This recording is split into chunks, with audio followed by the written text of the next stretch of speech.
He said astonished me many times, and he said we must enter the future and constantly change the old and seek the new. I learned from him that if, when you look in your camera, you see an image you have ever seen before, don't click the shutter. These are the comments of students who would later become famous in their own right of Alexey Brodovitch. Brodovitch is my designer for the MoMA's exhibition What is Good Design. He was a designer, photographer and teacher. He is especially known today for his inspirational and revolutionary role for his art direction in a magazine called Harper's Bazaar.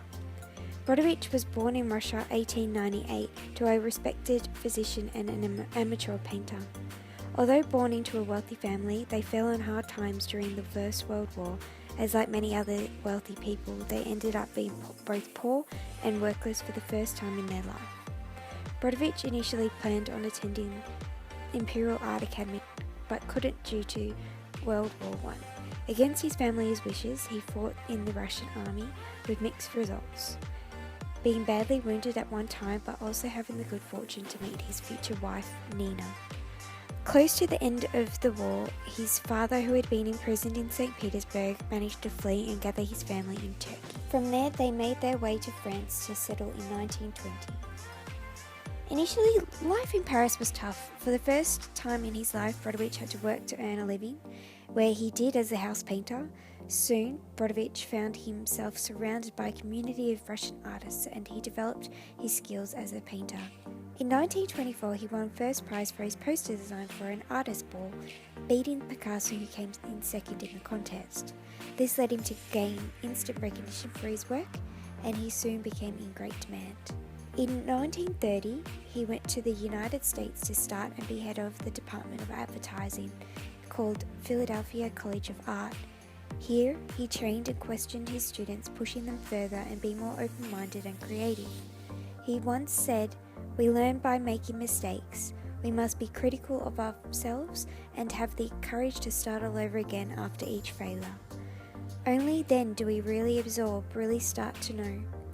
He treated his students as equals and often brought real design assignments to the classroom. Through every assignment, the students were challenged to avoid cliches, capture the essence, use their mistakes, and look within themselves for the solution. As well as teaching, he embarked on numerous freelance work in both Philadelphia and New York.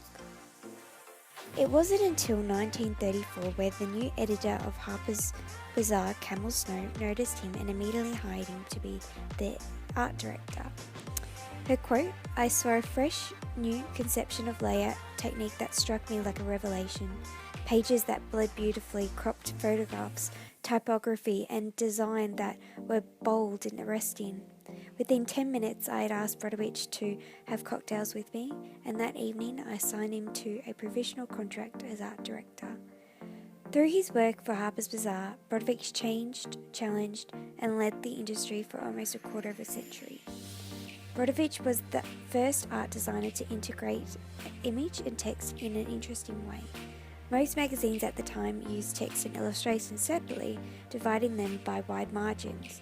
He did not simply arrange photographs, illustrations, and type on the page. He took an active role in conceiving, commissioning all forms of graphic art, and he specialized in discovering and showcasing young and unknown talent. Brodovitch accentuated the fluidity and movement of the image by using repetition, diagonal, and horizontal stress. He used the work of such European artists, Man Ray, Salvador Dali, as well as photographers Bill Brandt and Henri Cartier-Bresson, and it was amazing that he could just cut and sometimes change an amazing photo such as the works of these photography legends and make it his own. In the mid-1930s, he also developed a photo book series called Ballet, which consisted in photographing many different ballet companies visiting New York. Through this series, he experimented with his photography, capturing both the controlled atmosphere on stage and the frenzy behind the stage activities. When published in 1945, it was quite an astonishing book. The look and feel of the series captured movement and light as well as different angles. This was very different from the point and shoot photography at the time.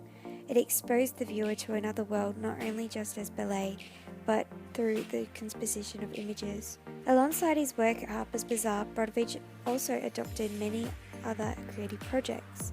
One such project was working for a magazine called Portfolio, specifically for artists and designers. Although not receiving a lot of recognition, it experimented with surrealism and other experimental forms. Only a few issues were released. Brodovitch was drawn to the freedom of Portfolio, allowing him in comparison to the relative commercial construct of Harper's Bazaar, where he would be restricted with content and space. Over time, he began to spend less time at Harper's Bazaar during his highly demanding work and alcoholism. Soon after he left Harper's in 1958, and with his wife Nina passing away, his physical and mental state worsened. He unfortunately passed away in 1971, spending the last few years in France. Constantly working, in 1950 he created a chair called the floor chair.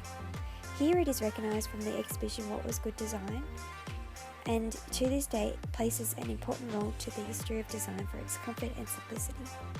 In Dieter Rams' Principles of Good Design, 5 principles that relate most to Brodovitch's chair, and they are: good design is innovative, unique for a simple piece of furniture, his use of plywood combined with the rope where you would sit to add maximum comfort.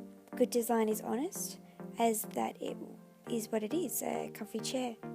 Good design is aesthetic, as we use this chair in our everyday life and is aesthetically pleasing. Good design is as little design as possible, attention to detail as well as good function. Good design is environmentally friendly and with its use of plywood and rope material. During my research, Alexey Brodovitch taught me that design doesn't need to be over the top. One does not have to follow a specific line of work. Brodovitch challenges us to be creative and have several different ideas at play.